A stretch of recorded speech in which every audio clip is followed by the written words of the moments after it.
ध्यान से सुनना आप। कौन सा फिजिक्स का चैप्टर है? करंट। यहाँ देखो दिख रहा है फिजिक्स क्लास 10।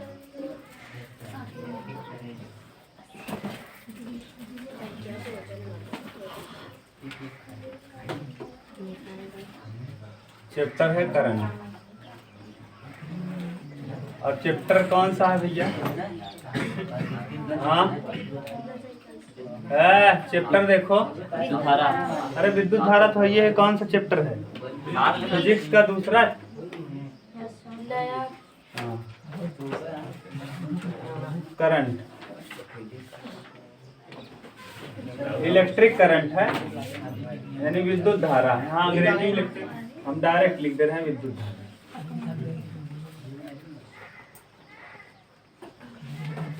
विद्युत धारा। अभी तक आप क्या क्या पढ़े हो देखो, हम ये बता देते हैं। अंग्रेजी में इलेक्ट्रिक करंट ना,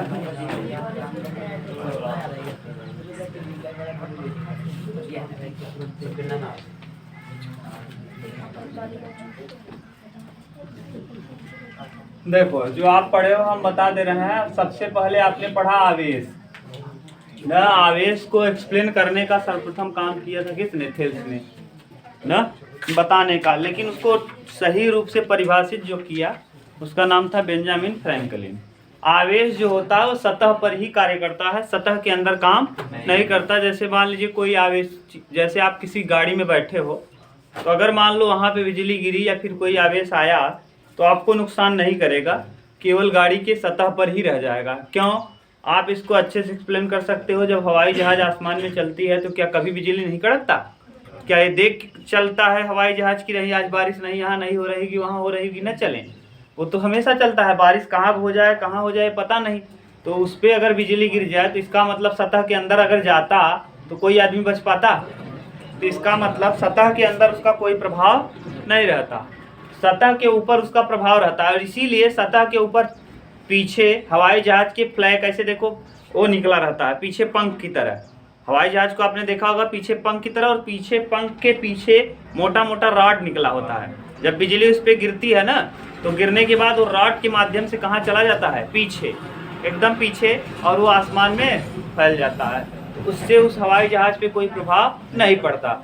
दूसरा आप देखो जो भी अग्निशामक यंत्र सामान है, जैसे जिसमें आग पकड़ने का खतरा है, जैसे में पेट्रोल वाली गाड़ी हो गई, डीजल वाली गाड़ी हो गई, ट्रक हो गए, उसके पीछे देखो एक जंजीर लटका दिया जाता है। आपको लगता है बजौना है, वो बजौना नहीं झमझम झमझम करने वाला, बल्कि वो क्या है? जंजीर है जो माने उस ट्रक या उस फिर ज्वलनशील गाड़ी पे आने वाले आवेश को क्या कर देता है? नीचे जमीन में भेज देता है। और जमीन एक ऐसा चीज है जो सारे आवेश को क्या कर लेता है? सोख लेता है, अवशोषित कर लेता है। ये सब आपको बताए थे। आवेश क्या है ये भी बता दिए थे। आवेश किसी पदार्थ का वह गुण है जिसकी वजह से उसमें विद्युत अथवा चुंबकीय प्रभाव का अध्ययन किया जाता है।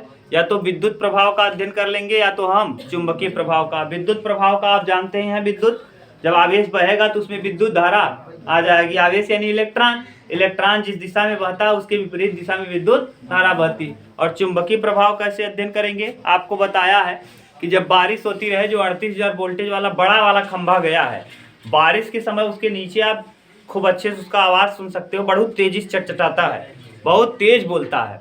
और अगर उसके नीचे साइकिल ले जा रहे हो ना तो साइकिल का हैंडल पकड़ लेना और चलाते हुए ऐसे थोड़ा सा टच करना ब्रेक के इसके, जैसे एक हैंडल पकड़े हो, उसके बाद उसके नीचे जब गुजरना तो ऐसे टच करना अपने हाथ को। किसमें? ब्रेक में। हैंडल दोनों पकड़े रहना, हैंडल पकड़ के, हैंडल के जस्ट नीचे ब्रेक है, ब्रेक को छोड़े रहना, हैंडल को पकड़े रहना जब बारिश होती रहे, और ऐसे टच करना ऐसे हैंडल से, हैंडल और हैंडल को पकड़े रहना, ब्रेक को टच करना। देखना कितना तेज झंझनाहट महसूस होती है।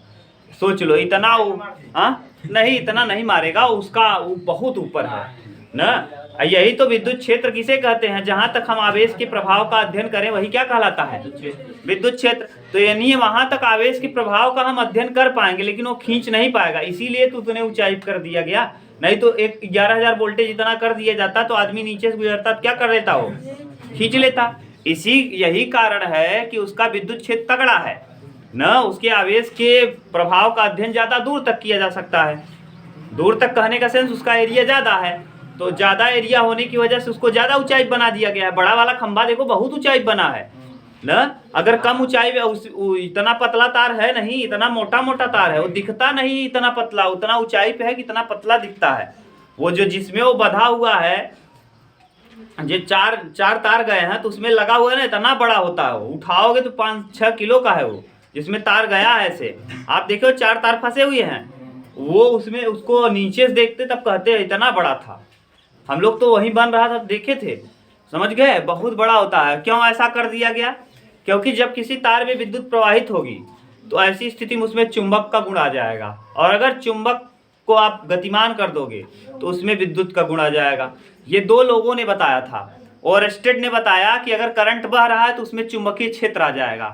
कौन सा चीज बह रहा है? तो विद्युत धारा बह रही है तो उसमें चुंबक का गुण आ जाता है। चुंबक का गुण आ जाता है। आप ये भी महसूस कर सकते हो कि जैसे कभी 11,000 वोल्टेज तो नहीं, 38,000 वोल्टेज के नीचे छतरी लेके जाओ, छतरी, और बारिश के समय छतरी को आप ऐसे पकड़े रहो, दादा वाला छतरी, दादा वाला छतरी जानते हो ना, जिसमें हुंडी लगी हो मुंडी निकली हो, हुंडी लगी हो मुंडी निकली हो, ये वाला, ये छतरी हो गई, ये और ये जो निकला रहता था, ये मुंडी वाला। इसको खोल के ऐसे ले जाओ और बारिश के समय ऐसे हाथ को टच करो। जब टच करोगे ना वो 38,000 पे, तो आपको यहाँ करंट चुंबक का महसूस नहीं, ऐसा लगेगा झंझनाहट। तो यानी उसमें कौन सा गुण आ गया? चुंबक का गुण। यानी अगर करंट बह रहा है तो उसमें कौन सा गुण आ जाता है? चुंबक का गुण। यही कारण है कि देखो जो भी बिजली बहता है 11,000 वोल्टेज वाला, देखो फट्टा साट दिया जाता है। क्या देखे हो कि नहीं? बीच बीच में फट्टा लगा रहता है तारों के बीच, तीनों तारों को बांधने के लिए यहाँ इसको यहाँ। अभी आप जाते समय देखना, अगर फट्टा ना बांधे तो क्या हो जाएगा? बह रहा है क्या? बिजली, और उसी वजह से उसमें कौन सा गुण आ गया है? चुंबक का। दोनों तार क्या हो जाएंगे? सट के भ्रष्ट हो जाएंगे, सट के क्या हो जाएंगे? और माने कई लोगों की जान भी जा सकती है, समझ गए? तो यानी जब बिजली बहेगी तो ऐसी स्थिति में उसमें चुंबक का गुण आ जाएगा। चुंबक का गुण का कई उदाहरण हम आपको बता दिए ना, वहाँ चुंबकीय क्षेत्र उत्पन्न हो जाता है। और अगर चुंबक को आप गतिमान कर दो, चुंबक को क्या कर दो? गतिमान कर दो, तो ऐसी स्थिति में उसमें बिजली उत्पन्न हो जाता है। ठीक, देखो ये सब आप कक्षा 12 में जब जाओगे तो ये सब सीखोगे। आपके यहाँ नहीं है फिर भी मैं बहुत कुछ बता दे रहा हूँ। फैराडे एक विद्वान थे। देखो करंट को किसने कहा? थोड़ा सा जान लो। करंट अगर बहेगा उसमें कौन सा गुण आ जाएगा? मैग्नेट का। मैग्नेट। एक किसने कहा है? ओरस्टेड ने। ओरस्टेड साहब ने कहा कि अगर कहीं करंट बह रहा है तो जिस उपकरण में बह रहा है उसमें कौन सा गुण आ जाता है? चुंबकीय गुण आ जाता है। कौन सा गुण आ जाता है? करंट बहने पर उस उपकरण में चुंबक का गुण आ जाता है। वो डिपेंड करता है कि उसका आवेश कितना तगड़ा है। आवेश कितना, अगर आवेश का क्षेत्र ज्यादा है तो यानी उसमें चुंबक के क्षेत्र का ज्यादा महसूस ना, इसका मतलब उसका विद्युत क्षेत्र तगड़ा है। विद्युत क्षेत्र किसे कहते हैं?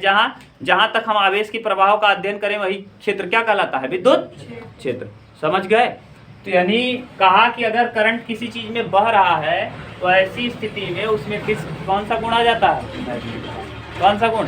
मैग्नेट का। याद करो, इसीलिए तुम लोग अभी कहें हम लोहा लेके जाओ तार के पास, ऐसे ऐसे करो तो क्या कर लेगा? खींच लेगा, छोड़ेगा? खींच लेगा। क्यों? क्योंकि इसमें कौन सा गुण है? चुंबक का गुण है। और आपको ये भी बताया है कि ये करंट को ज्यादा तेज आकर्षित करता है वाटर, पानी में आप देखो ये बहुत दूर तक तो नहीं जाएगा लेकिन आकर्षित बहुत तेज करता है। यही कारण है कि जो ज्यादा विशाल पेड़ होते हैं उनके नीचे बिजली गिरने का खतरा ज्यादा रहता है। क्यों? क्योंकि उनकी पत्तियों में पानी की मात्रा ज्यादा होगी। तो जब पानी की मात्रा ज्यादा होगी तो उनके ऊपर बिजली गिरने का खतरा भी ज्यादा रहेगा। महुआ के पेड़ और आम के पेड़ दोनों विशाल होते हैं, लेकिन आम के पेड़ में एक कमी हो जाती है। आम के पेड़ में भी पत्तियों में पानी है और महुआ के पेड़ के पत्तियों में भी पानी है, लेकिन महुआ का पत्ती जो है चौड़ी है और आम की पत्ती पतली है तुलना में, तो उसमें पत्तियों में ज्यादा पानी। और दूसरी बात, आम के पेड़ में जो दूध होता है वो कम होता है, जबकि महुआ के पेड़ में दूध की मात्रा ज्यादा। इसीलिए अगर आप आम के पेड़ और महुए के पेड़ को चुनो तो दोनों तो खतरनाक हैं, आम का, महुआ का, पीपल का, बरगद का, ये सब खतरनाक है। बारिश के समय इनके नीचे जाना ही नहीं चाहिए, क्योंकि बिजली का कड़केगा तो इनकी ऊंचाई ज़्यादा होती है और इनकी पत्तियों में पानी की मात्रा और इनमें दूध की मात्रा ज़्यादा होती है। इसका मतलब ये बिजली को क्या करेंगे, अपनी ओर खींचेंगे। तो इनके नीचे जाना खतरनाक है। आप बुजुर्गों से पूछिएगा, ये कहेंगे कि जब बारिश हो रही हो तो इन पेड़ों के नीचे मत जाइए, क्योंकि वहाँ बिजली गिरने का क्या है, खतरा है। समझ गए? तो ये चुंबक क्या करता है, आकर्षित कर लेता है। यानी अगर करंट बह रहा है तो उसमें कौन सा गुण आ जाएगा, मैग्नेट का। और एक विद्वान थे जिनका नाम अभी आपको फैराडे, क्या बताया, फैराडे लगातार अध्ययन किए, 10-12 साल तक अध्ययन किए, लगातार बहुत मेहनत किए ना। जब इन्होंने बताया करंट से मैग्नेट, तो उन्होंने सोचा क्या ऐसा संभव नहीं है कि मैग्नेट से हम करंट बना लें, ऐसा संभव नहीं है। तो वो प्रयास करते खूब मेहनत किए। और यहाँ किए क्या थे, वो ऐसे लिए थे, देखो इस तरीके का उपकरण लिए थे। मान लो ये उपकरण है, ये ए टर्मिनल मान लो या बी मान लो, विद्युत करंट मान लो सी, और यहाँ वोल्टेज मान लो भी। हम ऐसे ही डायरेक्ट बता रहे हैं करंट वोल्टेज, ये केवल ऐसे ही।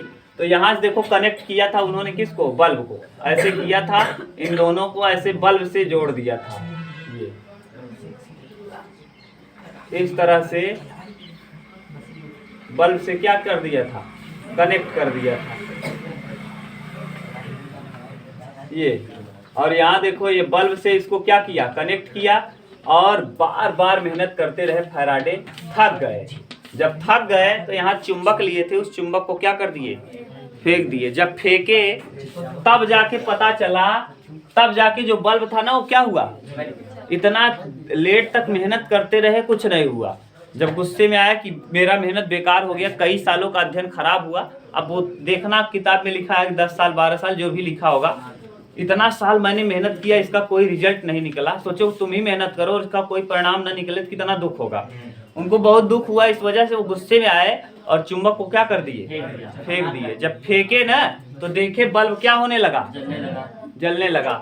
हाँ चुंबक था, चुंबक को उन्होंने क्या किया, फेंका। जो भी रहा हो, अब उतना तो हम जानते नहीं कैठी था कैठी नहीं, अब जो भी रहा हो, अब दो चुंबकों के बीच तो लगाए ही होंगे। अब वो कैसे कर रहे थे, अब उनका पूरा प्रयोग आप पढ़िएगा, ठीक। तो उनको जब फेंका तो देखा बल्ब क्या होने लगे, जलने लगे।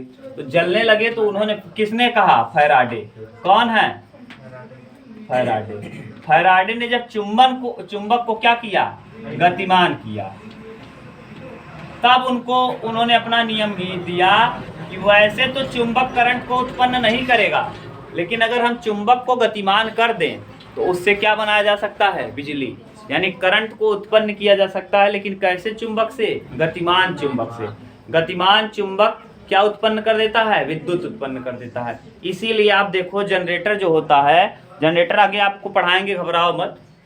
जनरेटर जो होता है, जनरेटर में तेल डाल के उसको क्या कर दिया जाता है, चला दिया जाता है, और जब घुमाया जाता है तो उसके बीच दो चुंबक होते हैं और उसी में सर्किट घूमता रहता है और बिजली क्या होती है, बनती रहती है। जनरेटर किस सिद्धांत पे काम करता है, फैराडे के ही सिद्धांत पर। क्यों, क्योंकि इन्होंने यही बताया था कि जब दो चुंबकों को हम गतिमान कर देंगे तो उसमें कौन सा क्षेत्र आ जाएगा, विद्युत। कौन सा, लेकिन अगर विद्युत चल रहा है तो उसमें कौन सा गुण आ जाता है, मैग्नेट का। इसीलिए अगर आप तार को देखो, जो 11,000 वोल्टेज वाला तार, ये तीनों है ना, ये तीनों तार, एक तो न्यूट्रल होता है, एक क्या है, और दो फेज होते हैं। न्यूट्रल वाला अगर एक तार को आप टच करोगे कुछ होने वाला नहीं है, लेकिन शर्त ये है कि आप माने जूता पहने रहो या चप्पल, और दूसरा लकड़ी पे स्थिर रहो। तो एक तार को आप डायरेक्ट टच करोगे तो इसको एक रास्ता नहीं मिलेगा, यानी ये करंट चाहता है उसको छोटा से छोटा रास्ता मिले ना। और जब एक तार को टच करोगे तो ऐसी स्थिति में बिजली लगने का खतरा आपको नहीं है, लेकिन सावधानी से करना है, आप जैसे मूर्खों को नहीं करना है, नहीं तो उसी में खत्म हो जाओगे। बाद में कहोगे सर जी बताए किसको पकड़ोगे, या तो अर्थ को पकड़ो और जमीन पे लकड़ी पे खड़े रहो और चप्पल पहने हो, तो एक तार को छुओगे तब भी कुछ है, फेज को छू लोगे अकेले तब भी कुछ नहीं होगा। लेकिन अगर दोनों टच हुआ, या कोई आदमी आपको आके टच कर, जैसे ये तुम टच किए हो और तुमको आके कोई टच किया, गए, दोनों लोग का काम तमाम हो जाएगा। समझ गए क्यों, क्योंकि अभी उसको रास्ता नहीं मिल रहा था, लेकिन जब दूसरा व्यक्ति टच किया आपको तो उसको बिजली को क्या मिल गया, रास्ता। और जैसे ही रास्ता मिलेगा दोनों को रास्ता बना देगा। समझ गए। हाँ, तो इसलिए एक तार को टच करने पे कुछ नहीं होगा, लेकिन शर्त ये है कि जो आपके घरों में आता है 250-40 वोल्ट का वो। और दूसरी बात, एक ही तार टच करना है, 2 तार टच करोगे तो जाओगे। दूसरा देखो, यहाँ फट्टा लगा रहता है, कभी कभी आप पोल के पास देखो, पोल खंभे के पास, ये खंभा है, खंभे के पास देखो, यहाँ पे चिड़िया बैठ जाती है। चिड़िया को कुछ नहीं होता, लेकिन कभी कभी चिड़िया ज्यादा डांस करने लगती है। जब ज्यादा डांस करने लगती है तो ये देखो बैठी है चिड़िया, मान लो ऐसे, ये इसी बैठी है और डांस कर रही है, पुछिया छुआ गया कहाँ, नीचे वाले पे। तो ऐसी स्थिति में उसका डांस वांस बंद हो जाता है, फिर वहीं लटक के कौआ बन जाता है। देखे हो कि नहीं? हाँ, पोल के पीछे, पोल के नीचे कभी कौए या चिड़िया को मरते हुए देखा होगा। वो क्या करती है, वो पहले एक तार पे बैठती है। एक तार पे बैठने पे उसको कोई खतरा है नहीं, क्यों? क्योंकि एक ही फेज को पकड़ी है, तो एक फेज से कुछ नहीं होगा। लेकिन जैसे ही आपने 2 फेज को टच कर लिया, तुरंत आपको क्या लग जाएगा, करंट। कभी कभी पोल के नीचे जब बैठते हैं ये, इनका पुछिया टच कर जाता है दूसरे वाले में, तो ऐसी स्थिति में वो तुरंत क्या होते हैं, ये आपको बता दिए। ठीक, तो यानी अगर गतिमान क्षेत्र हो, अगर गतिमान आवेश हो, ध्यान से सुनो, अगर आवेश माने कोई करंट कब बहेगा, अगर करंट चल रहा है तो उसमें विद्युत का गुणा जाएगा, और अगर चुंबक को गतिमान कर दिया जाए तो उसमें भी विद्युत अगर गतिमान है, विद्युत क्षेत्र है, तो उसमें कौन सा गुणा जाता है, चुंबक का। किसने बताया? ऑरस्टेड ना, ऑरस्टेड लेकिन फैराडे ने बताया अगर गतिमान चुंबक को गतिमान कर दें तो उसमें विद्युत का गुणा जाता है। ये इसके बाद आपको पढ़ाया था, आवेश के बाद क्षेत्र पढ़ाया था, विद्युत क्षेत्र। जहां तक हम आवेश के प्रभाव का अध्ययन कर सके वही क्या है, विद्युत क्षेत्र।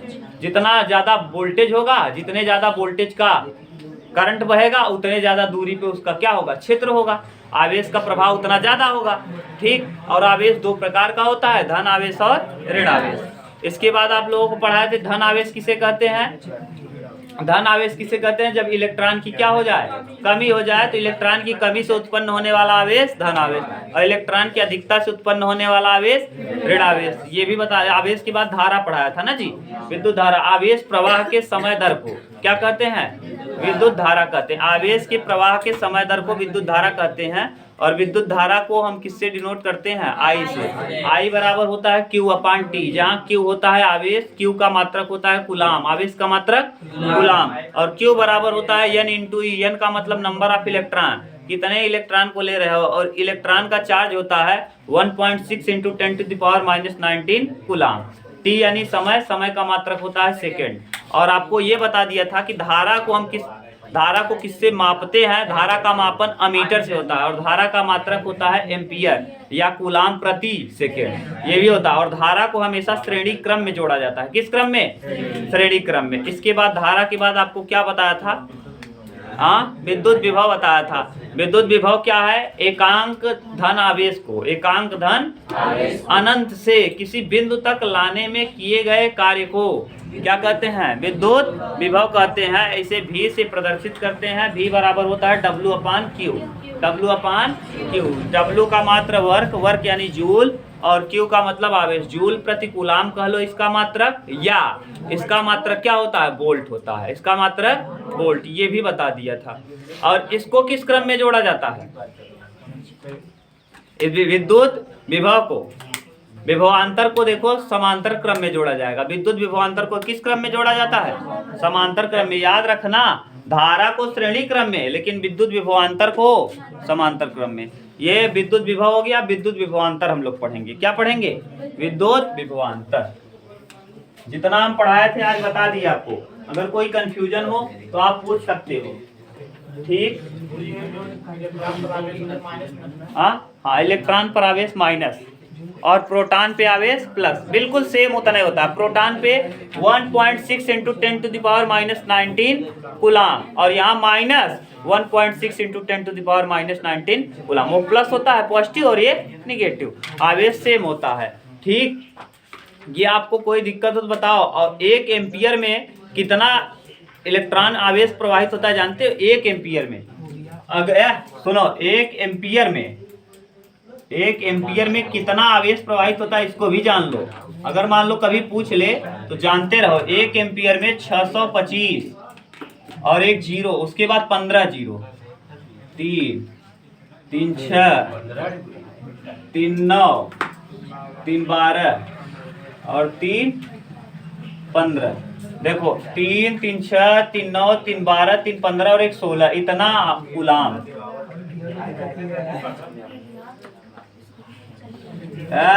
अगर 1 एम्पियर का आपको क्या मार दिया करंट, 1 एम्पियर का करंट मारा तो सोच लो कितना जाएगा। और आप लोग ये जानते हो, हाँ 1 एम्पियर, हाँ 1 एम्पियर यानी देख लो 6, अब कितना जीरो लगा दोगे, 3 3 6 3 9 3 12 3 15, और अगर इसको भी 3 लगा दें, 15 3 18, यानी 6.25 इंटू 10 टू द पावर -18, इतना कूलाम आवेश आपको मार देगा। समझ लो, अगर 1 एम्पियर की धारा आपके अंदर गई तो इसीलिए झंझना देता है, एकदम क्या कर देता है, झंझना देता है। देखो 1 एम्पियर माने कितना आवेश जा रहा है आपके अंदर, कुछ पता नहीं, करोड़ों से ऊपर होगा। 625, उसके बाद 16 टू 0, गिन लेना कितना करोड़, अरब भी पार कर जाएगा। और सोचो 1 एम्पियर का धारा लगता है तो जहां मारता है पूरा झन हो जाता है, झंझनाए, कहते ना झंझनाए देश। सोचो इतना आवेश आपके अंदर 1 मिनट में प्रवाहित हो जाए, 1 सेकंड में, 1 सेकंड अगर बिजली आपको मारा 1 एम्पियर का, इतना आवेश आपके अंदर प्रवाहित कर दिया। इसीलिए कोई चीज आप टच करते हो तो पूरा झंझना देता है एकदम, समझ गए, ये है। अब आप हम लोग देखेंगे क्या, विद्युत विभवांतर, विद्युत विभवांतर।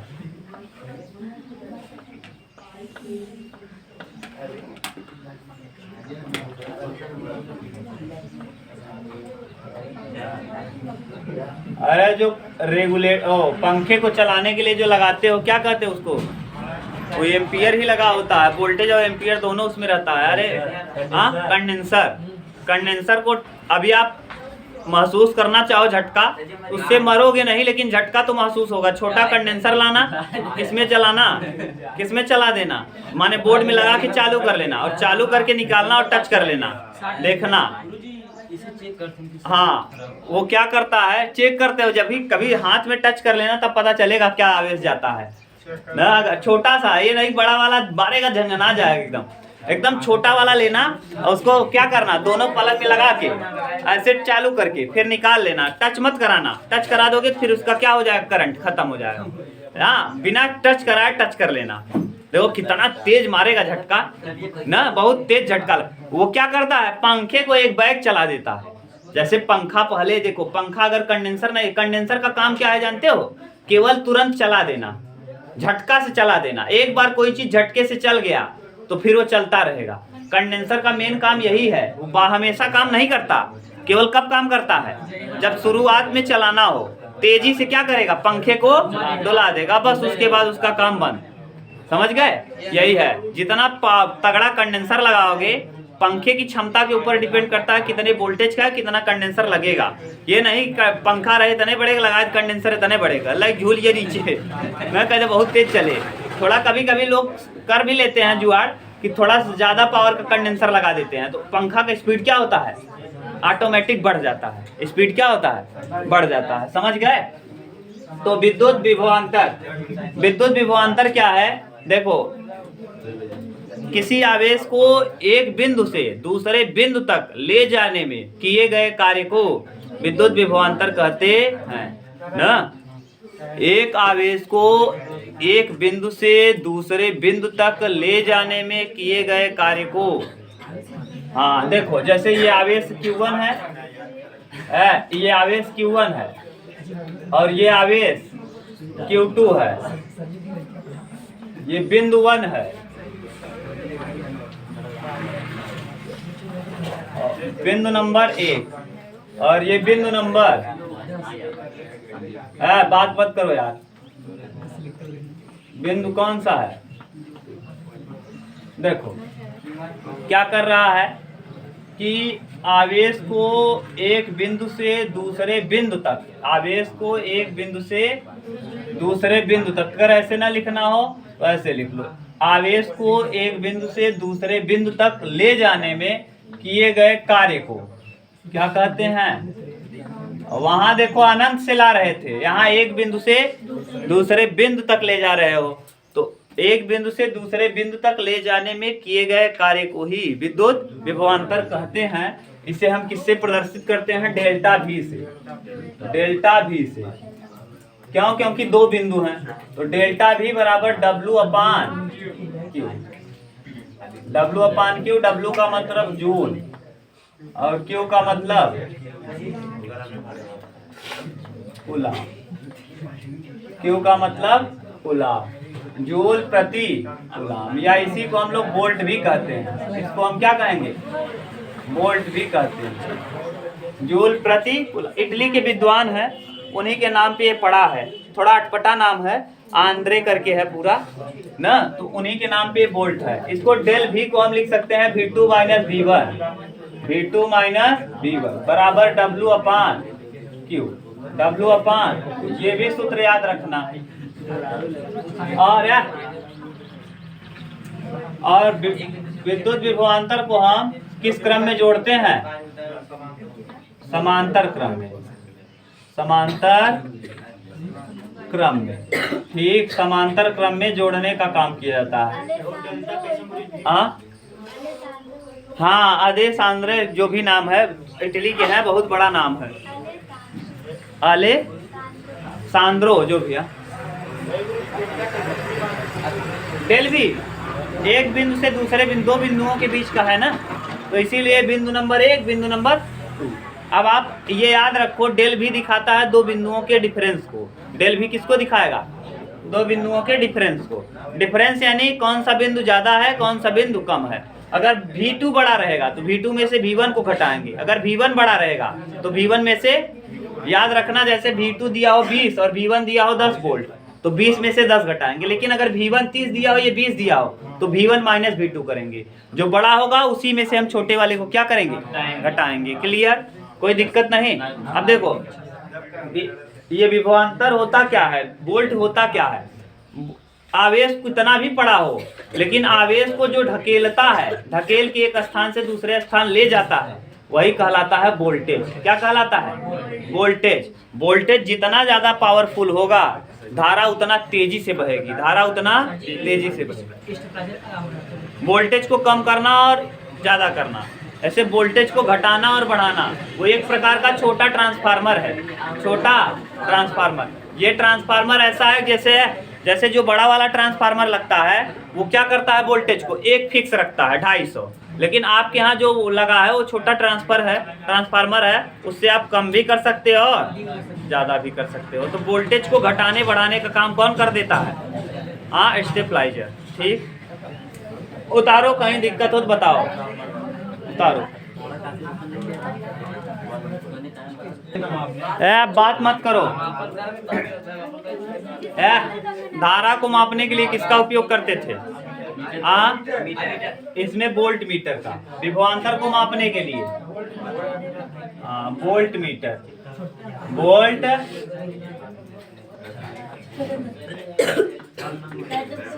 क्वेश्चन कर रहे हैं एक, देखो वोल्ट मीटर को में मापते हैं हम। देखो क्वेश्चन एक कर रहे हैं जो आपके लिए जरूरी है।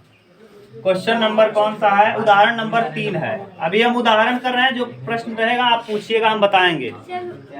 कहा है? हाँ, वोल्ट मीटर में मापते हैं। भी लिखा नहीं रहता, स्टार्टर पे आप देखना, एक जगह भी लिखा रहेगा, एक जगह ए लिखा रहेगा। ए मतलब अमीटर और भी मतलब वोल्ट मीटर। अमीटर धारा को मापेगा और वोल्ट मीटर विभव या विभवांतर को मापेगा। अब देखिए इसमें क्या दिया है? 5 कूलाम वाले। क्यू बराबर दे दिया कितना?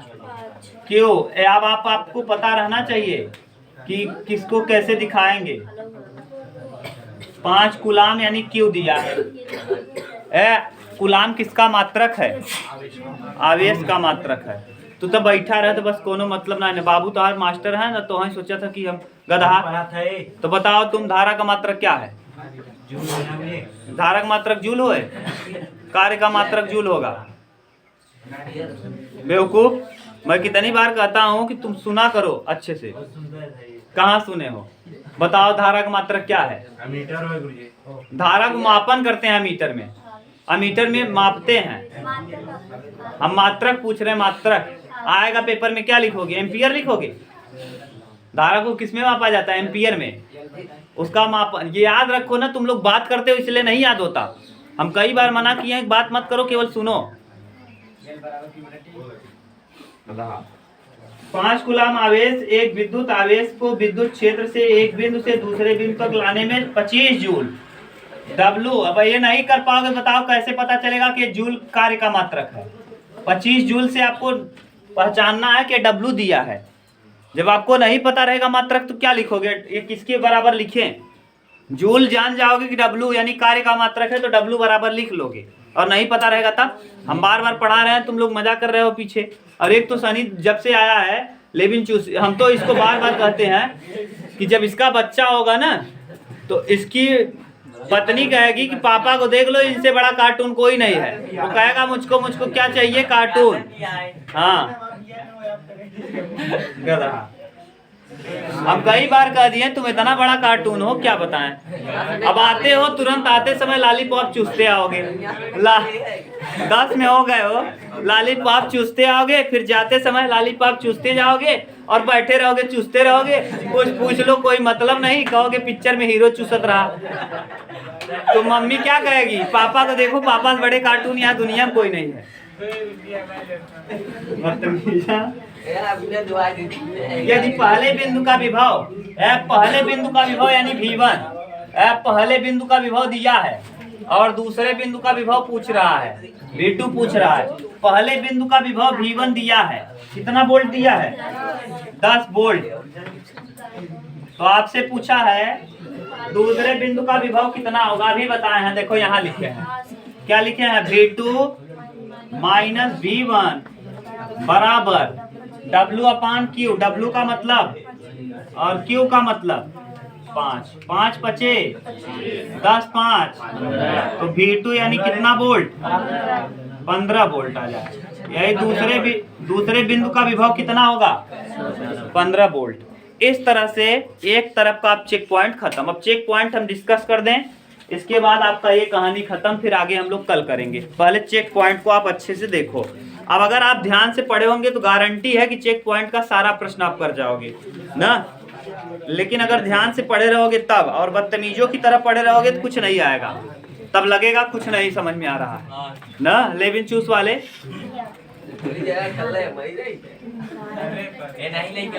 तुम ही लेके आते हो और दूसरों को डिस्टर्ब करते हो, ललचाते हो। आधा तो ललचने में उनका चला जाता है टाइम। क्या याद करेंगे? पैसा है वहाँ संजा वाले ने देखा, फिर चूसत के ही आदमी है जो करन भगवान जाने। 2 रुपया। चलो, किसी पदार्थ के आवेशित होने का क्या कारण होता है?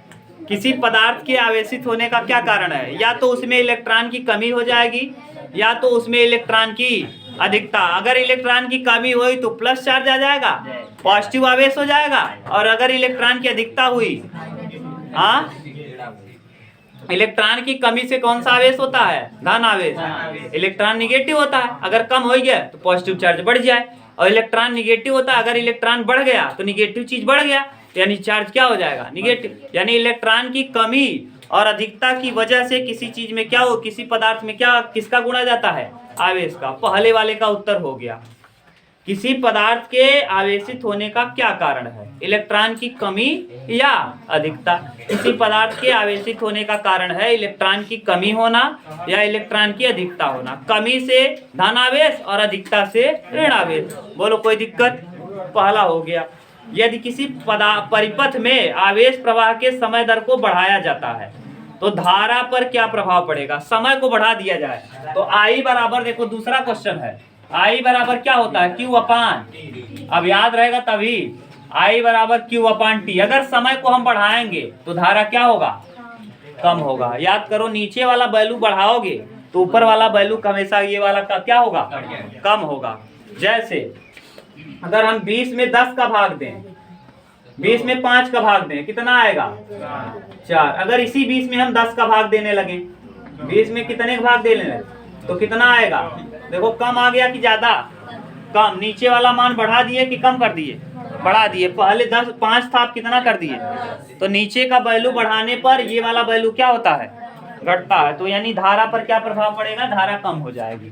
धारा क्या हो जाएगी, कम। तो दूसरे का उत्तर हो जाएगा धारा में कमी होगी। धारा में क्या होगी, कमी। तो धारा में आई में कमी, आई में क्या हो जाएगी, कमी हो जाएगी। तीसरा देखो चेक पॉइंट का तीसरा है, बात मत करो, सुनो तो जरा चेक पॉइंट। एक चालक से होकर 1 मिनट में 150 कूलाम आवेश गुजरता है। 1 मिनट में है कूलाम किसका मात्रक है, बताओ किससे लिखें। हाँ, क्यू बराबर कितना, 150 कूलाम। 150 कूलाम दिया है। 1 मिनट समय t बराबर 1 मिनट। 1 मिनट, 1 मिनट को सेकेंड बदल दो, 60 सेकेंड, 60 सेकेंड। आपसे पूछा क्या है, 60 सेकेंड। तो चालक में बहने वाली धारा बताओ, धारा का मान बताओ। I बराबर क्या होगा, Q बटे T। तो Q का वैल्यू दिया है 150 और T का वैल्यू 60। 0 से 0 कटेगा, 3 से कटा दो 15 को, 3 बचे 3 दूना 5 बटे 2 यानी 2.5 एम्पियर। 2.5 एम्पियर। एम्पियर क्यों, क्योंकि विद्युत धारा का मात्रक क्या होता है, एम्पियर। मात्रक को जरूर लिखना है, नहीं तो परीक्षा में गलत हो जाएगा, पक्का गलत हो करेगा। मात्रक को आपको लिखना जरूर है। चौथा क्या कह रहा है, जरा ध्यान से सुनो। हाँ, यदि किसी वस्तु पर आवेश का मान बढ़ाया जाता है तो विभव पर क्या प्रभाव पड़ेगा। V बराबर होता क्या है, W/Q। विभव बराबर विभव यानी V बराबर W/Q। अगर विभवांतर कहता तो डेल V होता, और विभव कहता है तो V, केवल V होता है। बिल्कुल सेम सूत्र होता है, लेकिन यहाँ V होता है, वहाँ डेल V होता है। वहाँ दो विभव के अंतर को होता है, यानी दो विभव का अंतर रहेगा, वहाँ अनंत से लाना रहेगा। यहाँ भी हाँ, एक बिंदु से एकांक आवेश को दूसरे बिंदु तक ले जाने में किया गया कार्य, और वहाँ एकांक आवेश को अनंत से लाने में किया गया कार्य। अनंत से ला रहे थे, यहाँ एक बिंदु से दूसरे बिंदु तक। अब बताओ क्यू क्या कर रहे हो, बढ़ा रहे हो। जब क्यू बढ़ाओगे, आवेश को बढ़ाने पर विभव क्या होगा, विभव कम होगा, विभव कम होगा, विभव में कमी आएगी। तो विभव में कमी आएगी। प्रश्न चौथा का उत्तर हो जाएगा। बोलो कोई दिक्कत हो तो बताओ। आवेश अगर बढ़ेगा तो विभव का मान कम होगा, और आवेश घटेगा तो विभव का मान बढ़ेगा। अरे भैया, आवेश ज्यादा रहे तो मूड़ी पे लेके ज्यादा बोझ लेके दौड़े, कोई दौड़ लेबा तेज से, और कम रहे तब लग दौड़बा, तो यानी काम जल्दी जल्दी करबा। अगर आवेश कम रहे तो ये ऐसे समझ लो। आगे 118 वोल्ट, 118 वोल्ट यानी किसका मात्रक है, V का। V बराबर दे दिया है 118 वोल्ट।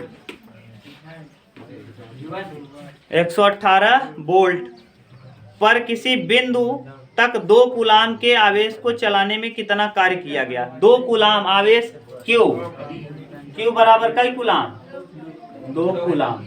और W पूछा है, W क्या किया है, तो बताओ V बराबर होता क्या है, W/Q। तो W का वैल्यू दिया है, V का वैल्यू दिया है, और बराबर W दिया है, W नहीं दिया। हाँ, W पूछा है।